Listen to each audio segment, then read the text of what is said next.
Então, olha só o rosto do padre Marcelo Rossi. Veja só o estado de depressão. Ele disse que estava em depressão, então perceba, né? Ele é um sacerdote de Deus. Longe de mim falar sobre a questão do CPF dele, da persona, da personalidade, caráter. Não é sobre isso o vídeo. A ideia é, como um sacerdote, né, que serve à luz, né, segundo a crença cristã e tal, Deus é luz, né? A Bíblia fala, Deus é luz, Deus é o Pai, é o médico dos médicos, ele pode tudo, cura, etc. E você vê uma pessoa, um sacerdote de Deus nessas condições. Eu sou o Mago Amon, eu trabalho com a magia Goetia tradicional de Salomão, mas também trabalho com os Daimons da Goetia em outros sistemas mágicos. Na verdade, eu gosto muito do trabalho com os Daimons e eu consigo um resultado muito positivo e de várias formas dentro do luciferianismo, dentro da demonolatria. E eu trago hoje para você essa questão de como um sacerdote de Deus ele se sente assim tão depressivo dessa forma, né? Porque na verdade a definição da palavra padre, ela significa, tem origem, né, no termo latim pater, que significa pai.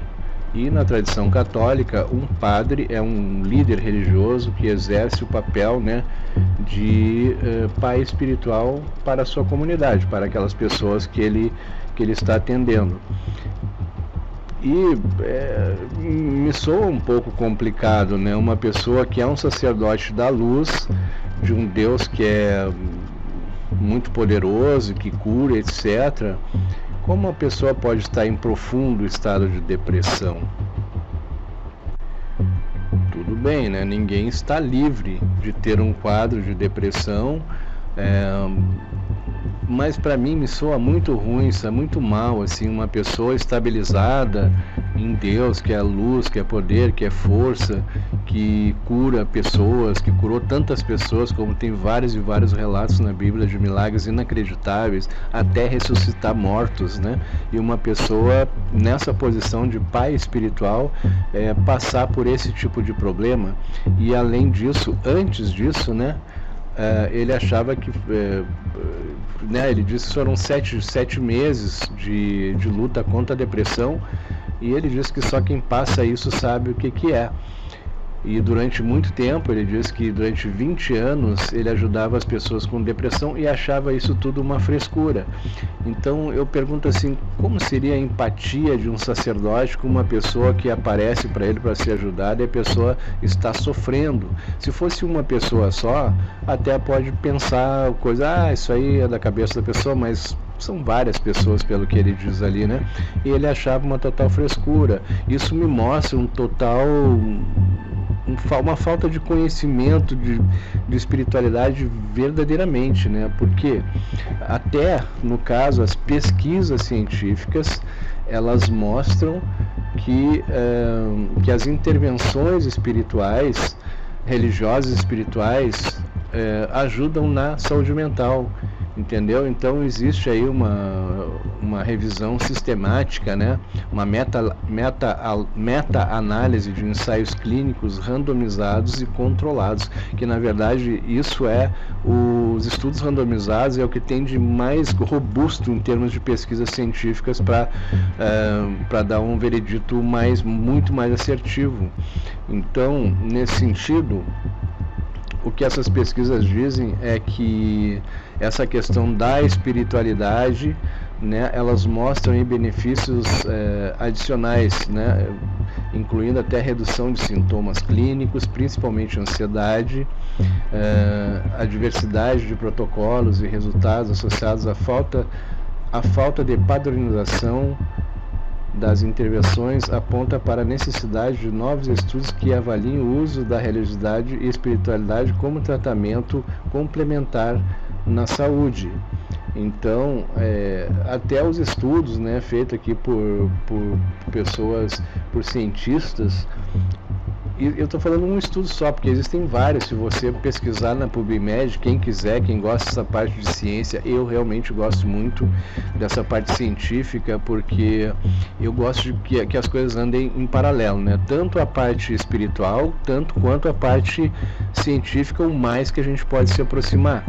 Porque senão fica uma questão de eu acho isso, eu acho aquilo, aí cada um acha o que quiser, entendeu? Ah, mas Deus deu isso para ele, não sei o que, cada um vai achando o que é de mais interessante, o que ele acha na cabeça, e ninguém tem como dizer que não, porque é uma crença pessoal. E crença pessoal, você pode achar qualquer coisa, você pode achar que Deus é um copo, e aí, você vai dizer que não para a pessoa? Você pode até dizer que não, mas ela vai continuar achando que Deus é um copo, e para ela tá certo, e talvez uma comunidade inteira, Deus é um copo e eles adoram um copo. Pode parecer uma bizarrice, mas cada um com a sua fé, com a sua crença, a crença aceita tudo, o papel aceita tudo, né? Então tudo que você colocar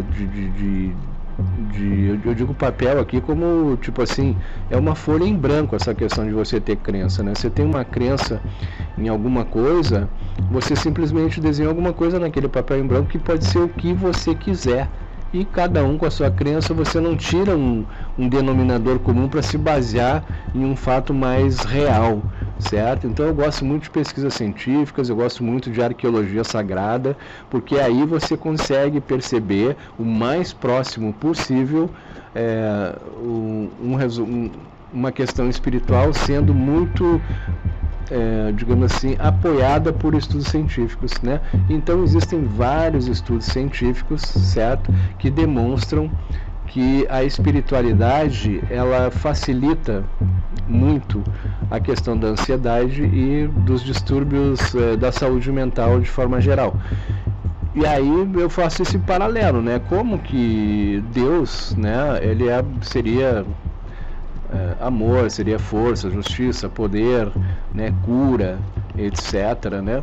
Então, como uma pessoa que serve a essa luz está em profundo estado de depressão, né? Por que isso acontece? E isso até não é o problema mesmo, a pessoa está, digamos assim, sofrendo uma depressão, porque isso pode acontecer, né? Eu realmente acho estranho uma pessoa num cargo de sacerdote de Deus e tal, para ajudar os outros, um pai espiritual está passando por esse tipo de problema, mas pode ser que aconteça, e acontece, digamos assim, tá? Se a pessoa não está bem espiritualmente, essas coisas pegam a pessoa, tá? Então, de repente, o que me assusta um pouco é a pessoa como um pai espiritual, né, uma pessoa que está ali para ajudar os outros, realmente dizer que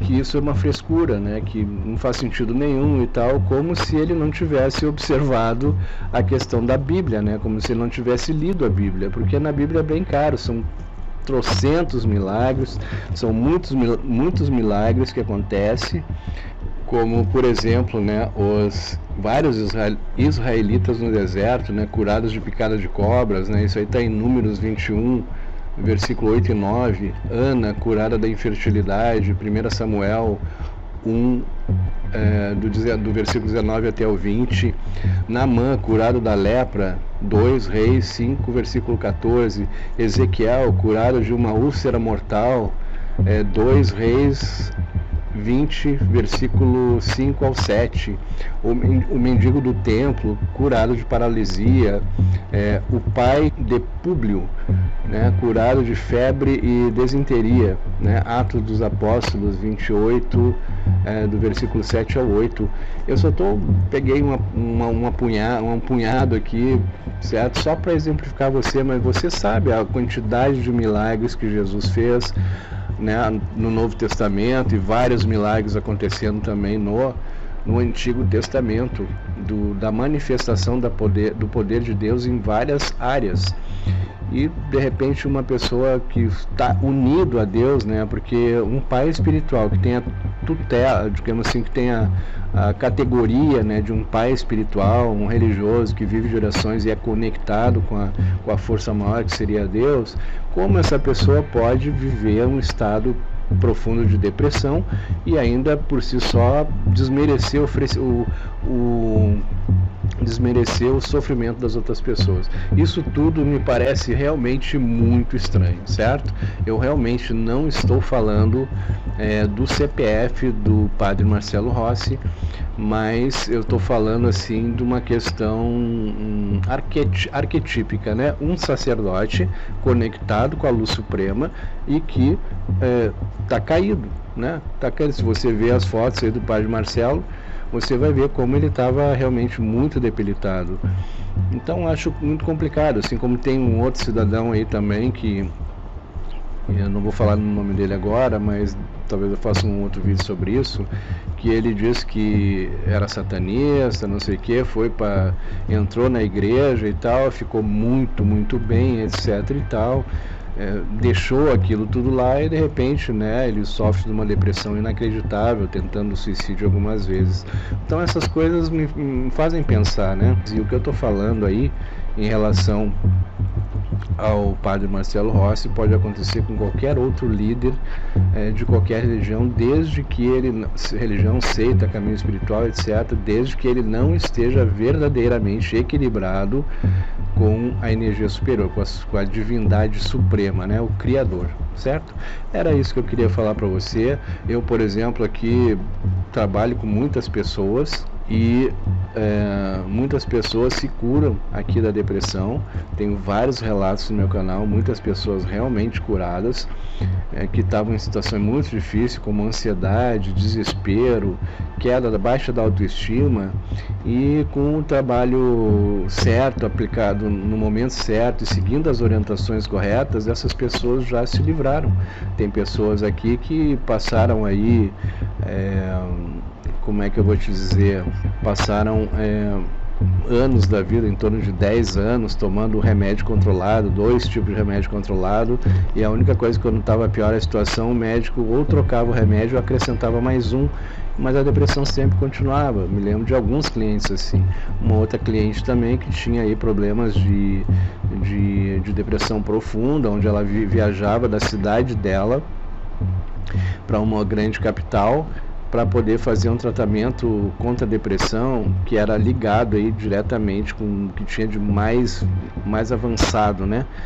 E ela viajava, parece que todo mês ou de 3 em 3 meses, assim, para fazer esse tratamento lá, que entrava numa máquina, despejava certas ondas elétricas, umas coisas assim. Tá? Isso já faz um tempo, né, que essa cidadã passou por mim, mas ela realmente se curou aí rapidamente, né? Na época, quando falava comigo, ela tomava aí em torno de meia garrafa de uísque todos os dias para poder dormir, além dos remédios, entendeu? E com alguma pequena intervenção a gente conseguiu aí resolver essa questão dela. E esses são inúmeros casos que isso acontece, né? Tá certo? Eu estou somente contando fatos verídicos que acontecem, e fatos que eu vejo acontecer e que eu tenho muitos depoimentos e relatos aqui no meu canal. Se você quiser saber sobre isso, você pode me mandar um WhatsApp ou também ficar pesquisando aqui no canal, que você vai ver vários e vários relatos que falam sobre isso, ok? Muito obrigado e até o próximo vídeo. Deixa um joinha, se inscreva nesse canal, compartilhe esse vídeo, tá? E me siga aí nas redes sociais, né? Que eu tenho Instagram, eu tenho TikTok também, tá certo? É isso, obrigado e até o próximo vídeo. Eu somente quero deixar bem claro que, de fato e verdade, eu não estou falando da pessoa do Marcelo Rossi, eu não estou falando da pessoa de ninguém. Eu usei ele como exemplo porque todo mundo conhece, e eu estou falando sobre o arquétipo de uma pessoa que é supostamente conectada, está dentro de uma egrégora espiritual e está conectado, deveria pelo menos estar conectado aí 100% com a luz divina, que realmente cura muitas coisas, tá? E nesse sentido, eu não vejo o problema sendo, às vezes o problema não é nem do sacerdote, né? Mas o caminho que ele escolheu talvez não seja uma vertente muito rápida de conseguir resultados positivos. muito sobre isso que eu estou falando também, entendeu? Então existem caminhos e caminhos. Você pode chegar, eu entendo assim, né? Na verdade é assim. Você tem a divindade, o espírito superior, o criador, como se fosse uma ilha dentro de um oceano, certo? E aí o que você faz? Você vai, você pode chegar nessa ilha através nadando, certo? Você pode chegar nessa ilha de barco, né, de canoa. Você pode chegar nessa ilha de barco à vela, aqueles barquinhos pequenininhos, né? E você pode chegar de jet ski, e também você pode chegar de lancha ultra rápida, e também você pode chegar de helicóptero ou de avião supersônico. Depende qual é o caminho que você vai escolher, né? Mas de fato e de verdade eu realmente não entendo muito essa questão da pessoa estar realmente conectada aí com a divindade suprema, seja lá qual for o caminho que ela está escolhendo, e viver em depressão, né? Viver em tristeza, angústia, solidão, desconfiança, atormentada, sem dormir de noite e ajudando as outras pessoas. Não estou novamente falando só da questão aí do padre Marcelo Rossi, mas de fato, de forma geral. Então, acredito que você deve, quando procura um caminho espiritual para seguir, você deve ver e observar a questão de quem são os sacerdotes, como eles estão, como eles ficam, como eles se sentem, como eles se posicionam, né? Tem muito sacerdote aí também que é de mal com a vida, quer matar todo mundo, quer amaldiçoar todo mundo, tem raiva de todo mundo, faz maldição todo dia, todo santo dia. E você vê que na verdade uma pessoa que realmente tem um conhecimento espiritual capaz de modificar a realidade, que seria a questão do mago, não deveria ser assim, né? A pessoa deveria estar vivendo num ambiente um ambiente espiritual e de vida de abundância. Então não tem por que você querer matar todo mundo, destruir todo mundo, né? Essas ferramentas existem sim, mas a gente deve utilizar quando realmente for preciso, né? Quando alguém te incomodar a um nível X e tal, né? Quando esse tipo de coisa acontecer, algo bastante complexo, que realmente que você percebe que a pessoa está realmente querendo te prejudicar, então você usa esse tipo de coisa, entendeu? Você realmente afasta a pessoa, e se for o caso, né, se for preciso, você faz coisas mais fortes, né, para essa pessoa largar do teu pé, entendeu? Te deixar em paz, né? Então essas coisas a gente usa. Agora, gratuitamente, ser uma pessoa raivosa, a gente é algo que não faz sentido para mim, vindo de uma pessoa que se diz ser também um mago, um bruxo, um espiritualista alto, avançado, que a pessoa haja dessa forma, querendo destruir todo mundo, matar todo mundo e ser desse tipo, né? Tá certo? Obrigado, é isso, eu queria fazer esse adendo.